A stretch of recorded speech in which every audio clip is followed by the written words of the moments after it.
Hello, my favorite listener. Welcome back to Into the Dark of the Woods. This is the final episode of The Laughing Flame, Episode 5. This is a Rust Belt Studio production. As always, we have the other two, Mikey and the Garden Arch and the Engine of War. Both of those run on Tuesdays, opposite of each other. Settle in. The show is about to start.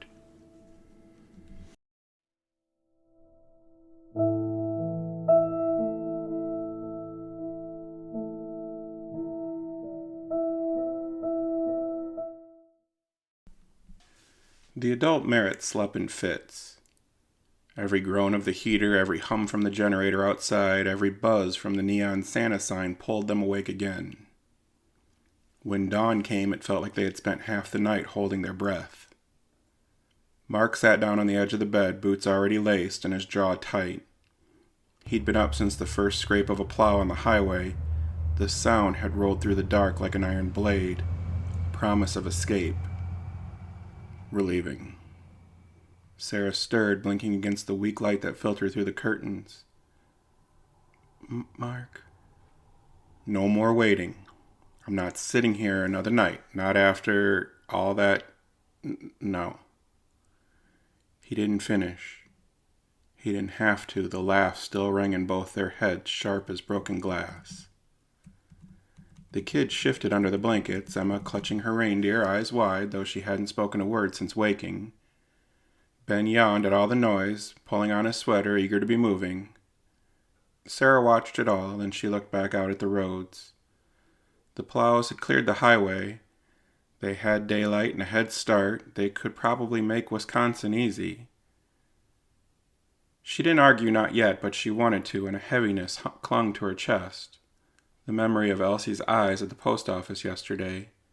The old woman's voice had been cracked but steady when she'd said it.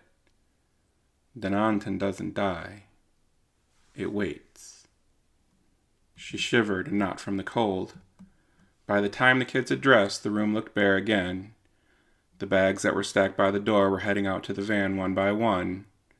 The wrappers and remnants of life on the road swept into the corner, Lego pieces scooped up, as many as could be accounted for, and the reindeer was tucked under Emma's arm. Mark zipped up the last suitcase and lifted it with a grunt. Come on. The sooner we're on the road, the sooner this is behind us. They stepped into the morning, and the air was raw and sharp, the kind that stung the lungs and can freeze the snot in a child's nose. Snowbanks glittered, carved into high walls by the plows, and the highway stretched west in two narrow lanes, blacktop speckled and dull with bleached white spots from the salt that had been laid, sky a flat gray above. For a moment, it almost looked normal. Mark set the last of the bags in the back of the van, slamming the hatch shut. His breath steamed white, and he kept glancing toward the generator shed.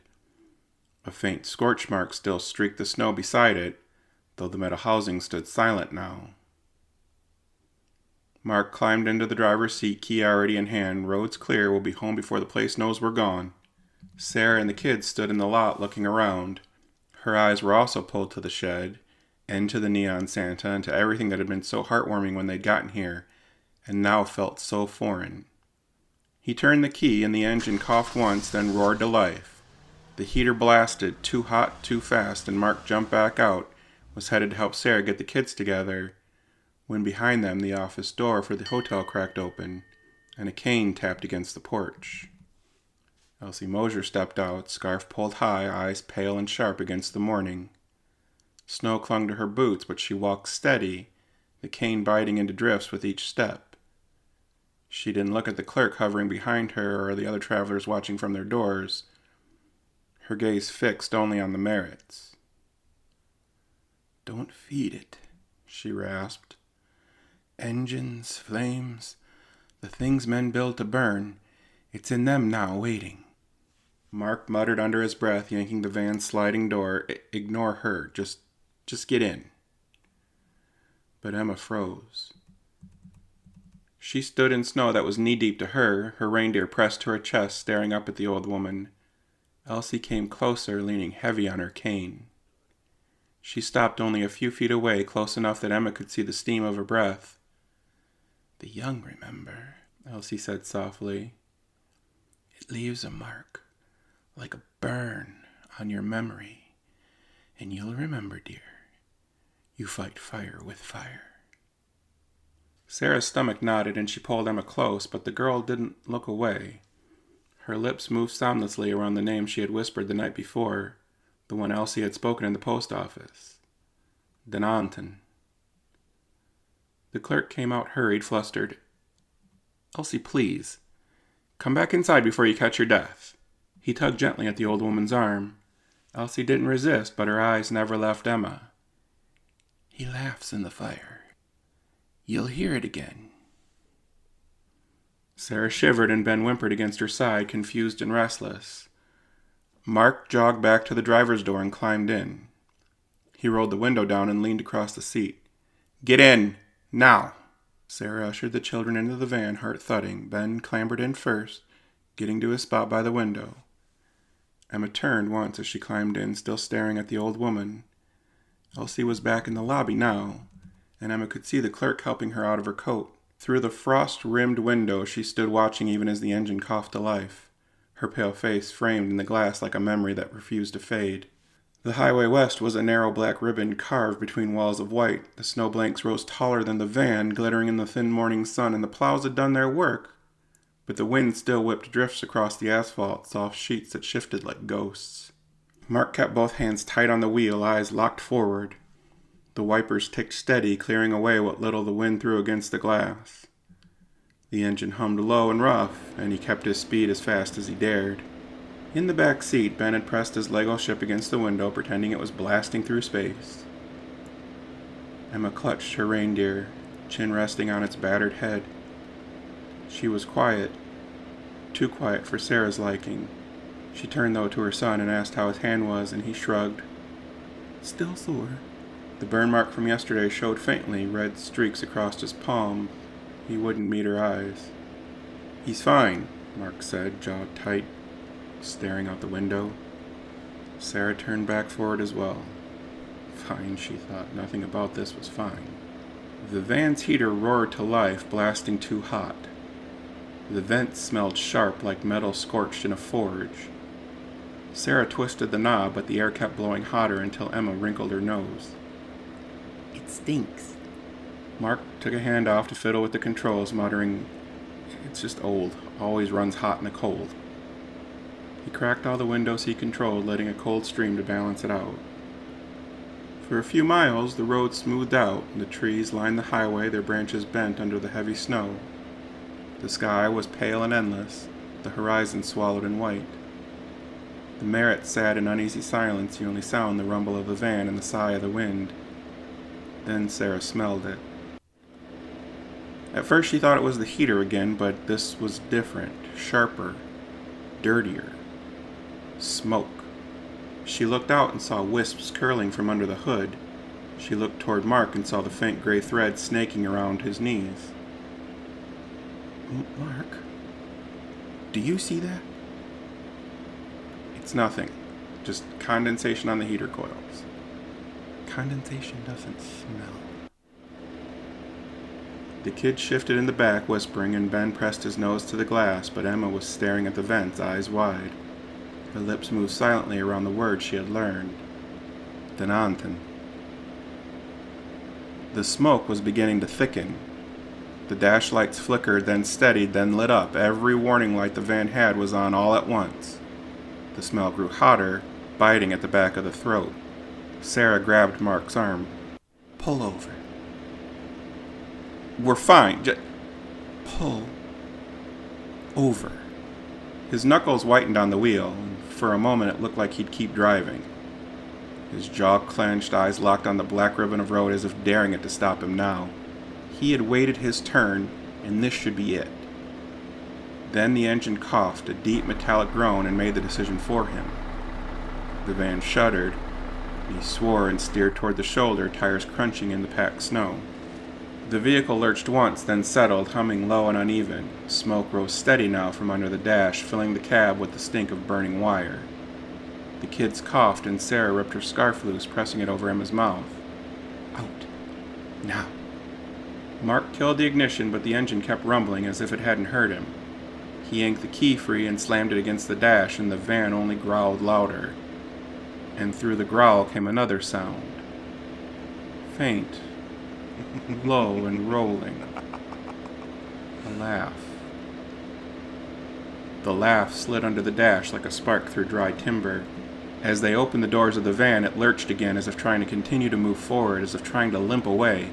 The engine roared, louder than it had any right to, shuddering the whole frame. Smoke poured from the vents in black ropes, and the lights on the dash blinked red, then went dark all at once. Mark spilled out onto the highway, the first hint of flames starting to lick their way out from under the hood of the vehicle. He was dashing around the back as fast as he could. Sarah had already gotten out of the side and was pulling the sliding door as hard and fast as a mother could. She reached in, grabbing Emma, who was still clutching her stuffed reindeer as tightly as she could. Ben was crying in earnest, too afraid to even undo his seatbelt.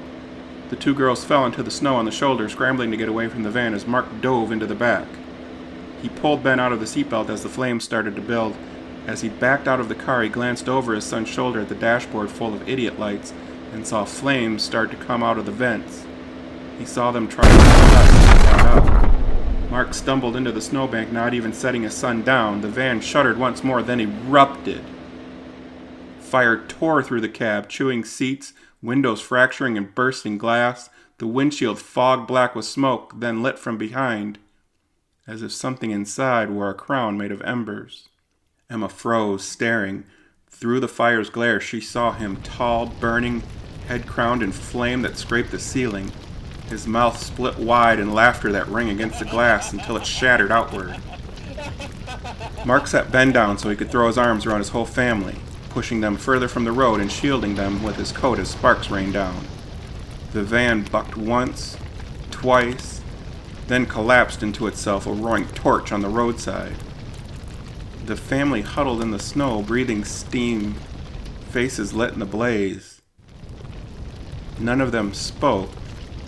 Only the laugh remained echoing inside their bones long after the fire had drowned it out. The blaze ate the van down to its bones, flames licked high, roaring against the white silence of the drifts, until only a black shell hissed in the snow. The Merrits crouched on the shoulder, breathing heavy, faces smeared with ash. Mark's arm shook as he held Sarah and the kids close. He couldn't look away from the fire. The van had been theirs for 10 years. Family trips, hockey practice, school drop-offs, and now it was nothing but a torch, guttering on the highway. A low rumble cut through the crackle, and headlights appeared down the road, bright against the storm-dulled horizon. A county plow slowed, blade sparking against the pavement until it stopped beside them, and the driver rolled down his window. "Is everybody okay?" Mark managed a nod. Van caught fire. The driver climbed out and helped them up one by one, bundling the kids into the warm cab of his truck, and Sarah followed, then Mark last. Emma lingered, eyes fixed on the blaze, and the van collapsed inward with a final groan. Sparks leapt skyward in a fountain of red, scattering like birds. The wind caught them, whirling them not west with the plow, but east, back toward Christmas. Emma hugged her reindeer tighter. Under her breath she whispered the words, "Denanten." It burned on her tongue like a secret. The driver lifted the plow, steering them away from the highway, and snow swallowed the road behind.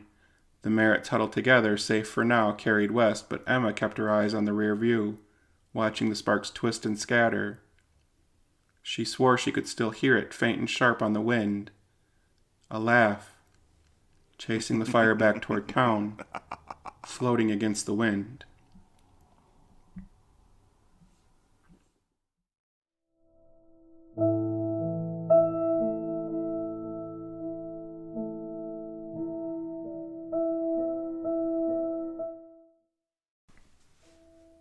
Hello again.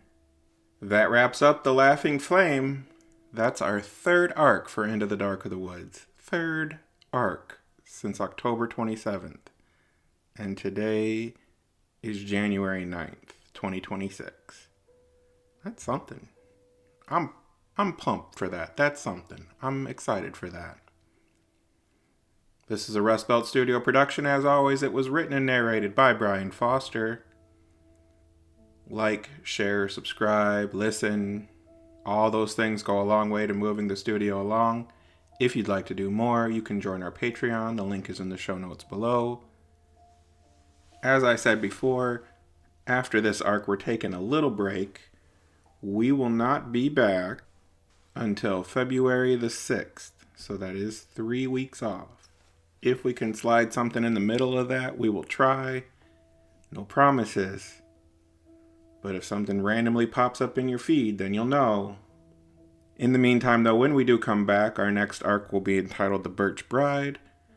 It will be our version of a love story for Valentine's period, and it'll take us through the month of February, where we will take another quick break afterwards. Most of our arcs moving forward now will have like a 1-week break in between. That's just so we can get through 52 weeks in a year with only 40 weeks of content. As always, I want to thank you. I want to thank you for listening. I want to thank you for being here. I want to thank you just for being you. Until next time, which is 3 weeks from now, my favorite listener.